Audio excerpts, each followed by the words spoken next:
Shalom, saudara yang dikasihi Tuhan Yesus Kristus. Setelah Allah memerintahkan agar api di mezbah tidak boleh padam, Imamat pasal 7 menutup bagian hukum korban dengan penekanan penting, yaitu persekutuan harus dijaga dalam kekudusan dan ketepatan.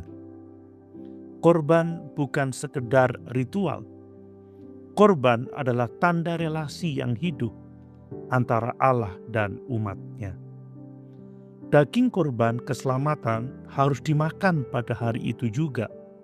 Mengapa? Karena persekutuan dengan Allah tidak boleh ditunda atau diabaikan. Ibadah yang sejati bukan untuk ditunda menurut waktu manusia, tetapi dilakukan dengan segera. Relasi dengan Tuhan bersifat segera dan aktif. Imamat pasal 7 menegaskan bahwa orang yang najis tidak boleh memakan korban keselamatan. Ini menunjukkan bahwa persekutuan dengan Tuhan menuntut kesiapan hati. Allah tidak menolak umat-Nya, tetapi Ia menuntut kekudusan umat dalam mendekat kepadanya. Sekali lagi, darah disebut sebagai milik Tuhan. Orang Israel dilarang makan darah. Mengapa? Karena kehidupan berasal dari Allah dan hanya Ia yang berhak atasnya. Damai sejahtera dan persekutuan dengan Allah bukan hak manusia, melainkan anugerah dari Tuhan. Korban keselamatan seringkali dipersembahkan sebagai ungkapan syukur. Syukur dalam kitab Imamat bukan sekedar kata-kata, tetapi tindakan nyata yang melibatkan persembahan dan komitmen. Syukur sejati menghasilkan kehidupan yang taat. Imamat pasal 7 menunjuk kepada Kristus. Dalam perjamuan kudus, kita mengenang korban Kristus dan menikmati persekutuan dengannya. Yesus berkata, "Barang siapa makan dagingku dan minum darahku, ia tinggal di dalam aku dan aku di dalam dia."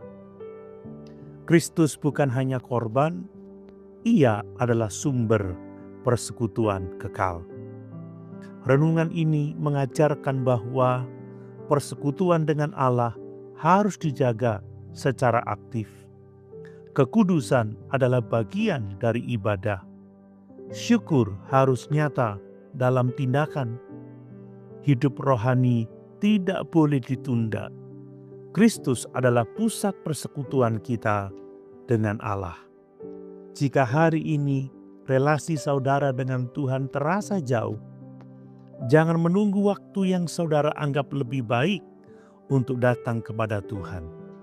Datanglah sekarang, karena persekutuan dengan Kristus adalah anugerah hari ini. Imamat pasal 7 mengingatkan bahwa keselamatan bukan hanya pengampunan, tetapi persekutuan yang harus dijaga dalam kekudusan dan syukur. Allah telah membuka jalan melalui Kristus. Kini kita dipanggil hidup setia dalam persekutuan itu. Mari kita berdoa. Tuhan Allah yang penuh kasih dan kudus, kami bersyukur atas persekutuan yang Engkau berikan melalui Yesus Kristus. Ajari kami hidup dalam kekudusan dan syukur yang nyata. Jangan biarkan hati kami menjauh atau menunda mendekat kepadamu. Teguhkan kami dalam persekutuan yang setia kepadamu. Di dalam nama Yesus kami berdoa. Amin.